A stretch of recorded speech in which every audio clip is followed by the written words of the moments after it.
The invention of the sail profoundly reshaped trade, altering humanity's relationship with the wind, its understanding of space, and its concept of profit.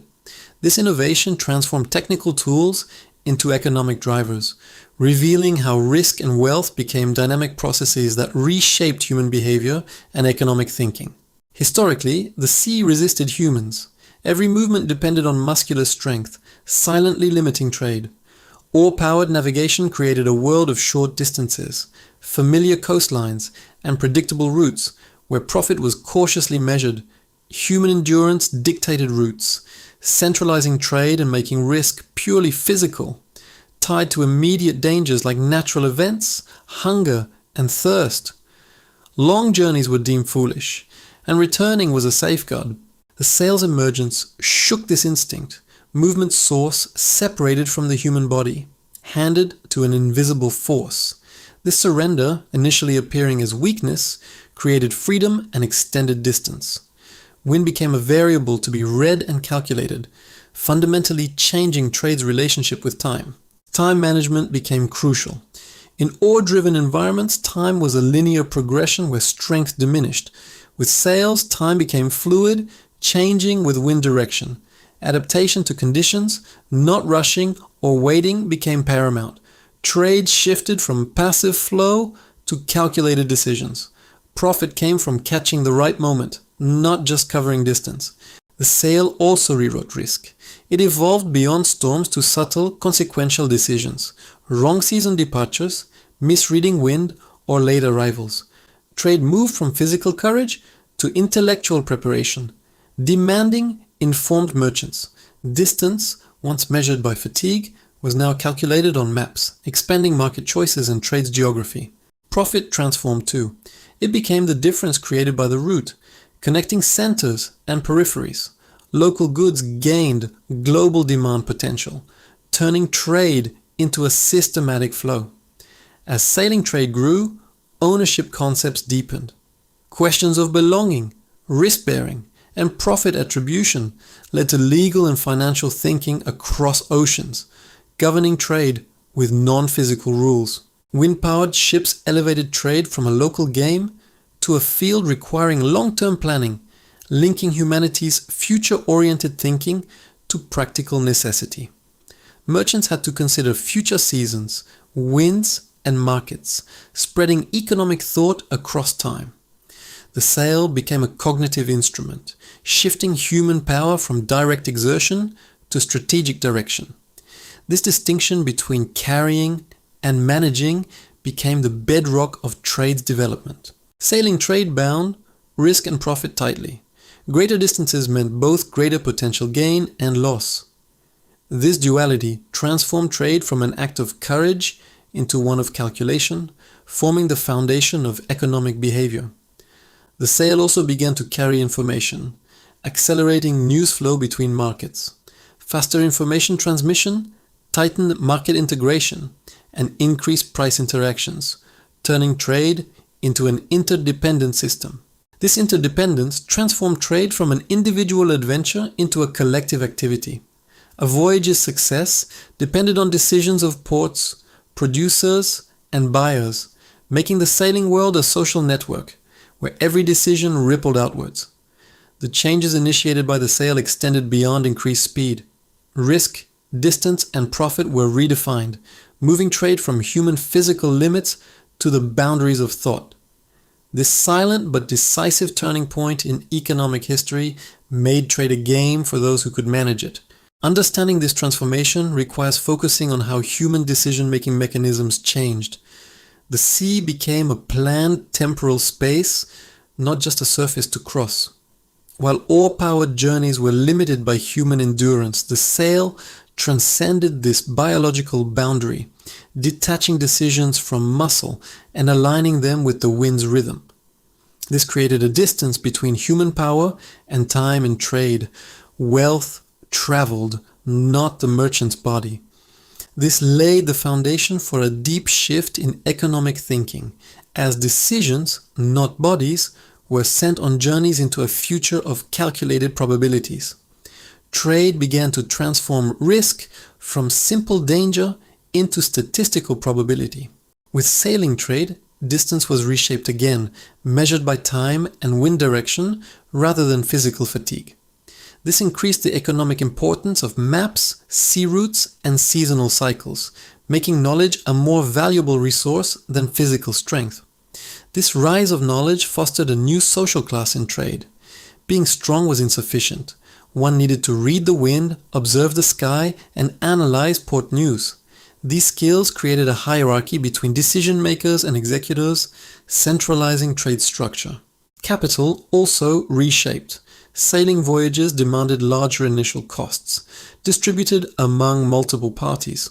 Goods were shared, risks pooled, and future profits agreed upon, deepening contractual thinking. People realized future profit depended on present decisions. Trade became a relationship across different times, expanding human responsibility. A voyage's failure was not just material loss, but a loss of trust, the main adhesive of trade networks. The sail became a mover of invisible social bonds. Risk became socially shared, leading to the formation of legal frameworks. Debt, responsibility, and shares had to be clearly defined, forming invisible pillars for trade continuity. Trade began to rely on constructed systems and institutional trust, not just personal courage. This trust enabled trade networks to expand globally, replacing local familiarity with reputation and recorded behavior, giving rise to economic identity. Sailing trade also reframed humanity's relationship with nature. The wind, once an uncontrollable danger, became a variable to adapt to. This fostered flexibility in economic thinking, leading to adaptive planning. Trade became the laboratory for this adaptive thought. The sail's impact extended beyond distance, transforming trade into a complex system built on behavior, time, and risk. Decision-making, not the human body, became central, laying the groundwork for future financial structures. Trade became governed by global opportunities, not local needs. To grasp the final decisive changes, we must look beyond technology to how it reshaped the economic imagination. It changed not just how far one could go, but how far into the future one could plan. Trade became a continuous system, where each decision predicated the next, demanding sequential thinking. Voyages were planned as consecutive cycles, with one's outcome determining the next scale, risk appetite, and capital distribution. This continuity made trade a living mechanism, learning from experience, fostering trust in accumulated experience over fate. The concept of time in trade deepened further. Income became a delayed, expected event, testing psychological endurance and making patience an economic value. Goods' fates were known months later, teaching people to live with uncertainty, a psychological pillar of financial systems. This uncertainty created new behavioral models, requiring calculation of both profit and loss probability. Sailing trade showed risk was a manageable variable, laying the foundation of economic rationalism. People learned to distribute and direct risk, not avoid it. Risk distribution increased the importance of collective decisions. Major voyages required discussion, probability weighing, and balancing diverse interests, moving trade from individual initiative to collective thought, fostering economic institutions. Wealth became more abstract. Value was no longer just visible goods. Invisible cargo at sea, and the debts and agreements built upon it exerted real effects. This invisibility became a core characteristic of financial thinking, teaching people to work with intangible values that had tangible consequences. Trade became humanity's attempt to manage the future. A sailing voyage was an investment in future outcomes of present decisions. This mindset distanced humans from immediate needs, normalizing a long-term perspective. Trade became a strategy to shape the future, not just to survive. Information's role also changed. News from distant ports affected prices, decisions, and risk calculations, placing information on par with material wealth. Those with quick access gained advantage, making trade a system where both goods and information circulated. This value of information strengthened observation and record keeping. Lessons from each voyage were incorporated into subsequent plans. People remembered, analyzed, and shared wind behavior, seasonal impacts, and root risks, transmitting economic knowledge and turning trade experience into collective memory. This collective memory transformed trade from accidental successes into a systematic activity where success was explainable and repeatable.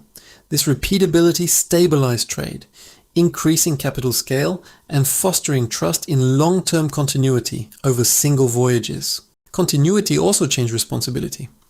A time gap emerged between decision makers and those experiencing results.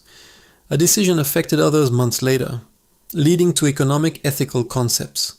Trade was understood not just as profit, but as an activity with social consequences. The new economic world shaped by sailing trade prompted human self-re-evaluation.